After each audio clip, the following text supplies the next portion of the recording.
আসসালামু আলাইকুম শিক্ষার্থী বন্ধুরা, কেমন আছো তোমরা সবাই?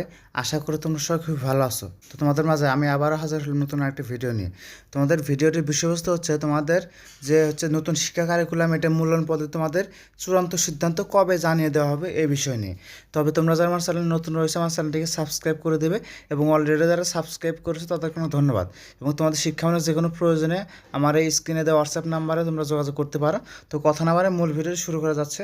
তোমাদের মে মাসে চূড়ান্ত হচ্ছে বলে নতুন কারিকুলাম মূল্যায়ন পদ্ধতি এ বিষয়ে দ্য ডেইলি ক্যাম্পাস থেকে একটি প্রতিবেদন প্রকাশ করা হয়েছে। সেই প্রতিবেদনে বলা হয়েছে নতুন শিক্ষা কারিকুলামে মূল্যায়ন পদ্ধতি মে মাসে চূড়ান্ত করতে যাচ্ছে জাতীয় শিক্ষাক্রম পাঠ্যপুস্তক বোর্ড অর্থাৎ এনসিটিবি। এর জন্য 27শে মে ফাইন টিউনিং শীর্ষক কর্মশালা হবে, অর্থাৎ এর জন্য 27শে মে একটি তারা বৈঠক দিবে। এই বৈঠকের মাধ্যমে জানা যাবে। সেখান থেকে মতামত নেওয়ার পর মে মাসে মূল্যায়ন পদ্ধতি চূড়ান্ত করে তা শিক্ষা প্রতিষ্ঠান ও শিক্ষা বোর্ডগুলোতে পাঠাবে এনসিটিভি। জানা গেছে নতুন শিক্ষা কারিকুলাম গত বছরে প্রথম, ষষ্ঠ, সপ্তম শ্রেণীতে বাস্তবায়ন করছে তারা, অর্থাৎ নতুন সিলেবাস হচ্ছে তারা প্রথম শ্রেণীতে, ষষ্ঠ শ্রেণীতে, সপ্তম শ্রেণীতে তারা প্রণয়ন করেছেন। এরপরে 24 সালে তোমাদের দ্বিতীয় শ্রেণী, তৃতীয় শ্রেণী, অষ্টম শ্রেণী ও নবম শ্রেণীতে এটা বাস্তবায়ন করা হয়েছে। এবং 2025 সালে তোমাদের পঞ্চম ও দশম শ্রেণীতে বাস্তবায়ন করা হবে নতুন শিক্ষা কারিকুলাম। এবং 2026 সালে তোমাদের কলেজে, অর্থাৎ একাদশ শ্রেণী ও দ্বাদশ শ্রেণী, 26 সালে একাদশ শ্রেণী এবং 2027 সালে দ্বাদশ শ্রেণীতে এই শিক্ষা কার্যক্রম চালু করে থাকবে।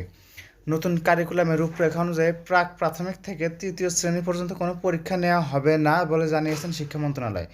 এছাড়াও 3 শ্রেণীতে হবে শতভাগ শিক্ষণকালীন মূল্যায়ন, অর্থাৎ প্রথম, দ্বিতীয়, তৃতীয় শ্রেণী পর্যন্ত তোমাদের শুধু শেখানো হবে, এই জন্য কোনো পরীক্ষা নেওয়া হবে না।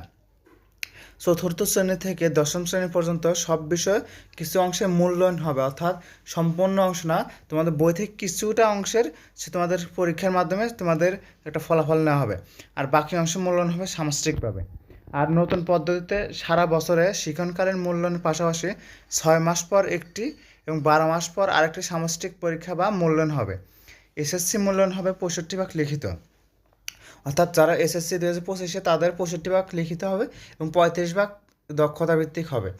6 ঘন্টার কর্মদিবসের মধ্যে 1 ঘন্টা বিরতি দিয়ে 5 ঘন্টা একদিনে একটি বিষয়ের পরীক্ষা হবে, অর্থাৎ 5 ঘন্টা, সর্বমোট 6 ঘন্টা আর একটি পরীক্ষা হবে। তার মধ্যে তোমাদের 2.5 ঘন্টা কিংবা তোমাদের 1 ঘন্টা সময় পরে তোমাদের 1 ঘন্টা বিরতি দেওয়া হবে এবং তারপর আবার পরীক্ষা নেওয়া হবে। মোট 5 ঘন্টা তোমাদের পরীক্ষা নেওয়া হবে।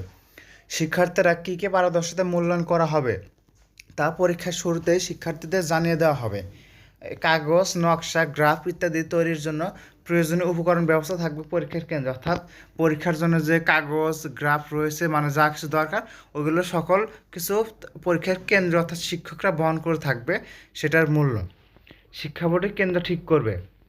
এছাড়াও উল্লেখযোগ্য যে গত বছর প্রথম, ষষ্ঠ, সপ্তম শ্রেণীতে বাস্তবায়ন করা হয় নতুন শিক্ষা কারিকুলাম, চলতি বছর বাস্তবায়ন করা হচ্ছে দ্বিতীয়, তৃতীয়, অষ্টম ও নবম শ্রেণীতে।